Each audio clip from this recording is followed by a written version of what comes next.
People who worked for multimillionaires. What crazy things have you seen? I work as a maid for one of the wealthiest families in America, and they raise their kids like I've never seen before. During the interview process, I met the father, who's a well-known wealthy multi-hyphenate, and he started off by asking me a really weird question. Who do you serve? I was taken aback by this question because I came prepared with potential responses that would explain why I desperately needed this job. But I didn't know how to answer it, so I was just honest and responded with myself. He hired me on the spot and I started the next day. My major tasks for the day were to deep clean the washroom, prepare lunch and dinner, then pick up his son and daughter from high school and cook them dinner. I got my groceries, deep cleaned everything, started food prep, and waited for the kids at the school. This was when I noticed something was off. They're enrolled in public school. I met the children again, after briefly meeting them in the morning, and asked what extracurricular activities they needed me to drop them off to. I know for a fact that wealthy families always enroll their kids in spin classes, music lessons, and foreign language classes. I'd probably be tracked down if I revealed how much money goes into those classes. These parents usually make sure their kids receive an education you definitely can't afford. You can imagine my surprise when the wealthiest 16-year-olds in America told me,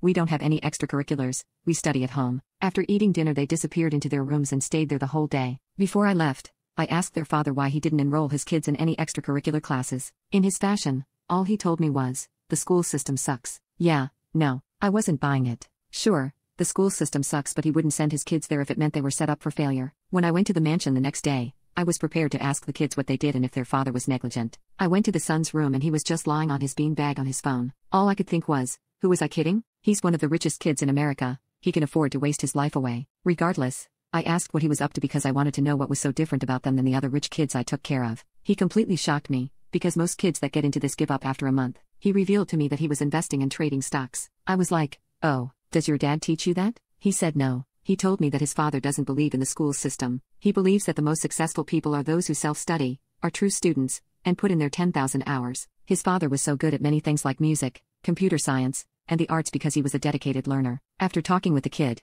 he showed me that he's been using an investing app to learn. Since elementary school, he has used programs like Duolingo to perfect his Spanish foundations and Coursera to study in his own time and collect certifications. But this is his latest obsession. He grinded the free lessons they gave, skipped the basics, and remarkably within 2 months he made his first profit of $270. The craziest part was his father didn't give him or his sister a dime. They worked for their own money. He saw that the app gave you free money when you invited people over and learned how to flip that. He showed his sister too, who's been learning how to invest in her school finance class, but wanted a leg up since she felt like she wasn't getting anything useful out of it. I've never seen a wealthy family like this. That's probably why I've stuck around with them for so long. It's my second year, and the son has gotten so good his portfolio has grown to have an average return of 11% a year. Imagine what he'll be making next year with that progress. They believe in being self-made, and that made me realize that's why their father asked me who I serve in the interview. I'm fully aware I'm a maid, but ultimately the only person I serve is myself, so it's my responsibility to invest in myself. I asked the son if he could give me some pointers from the investing app, but he told me, "Nah, the app has everything you'll need,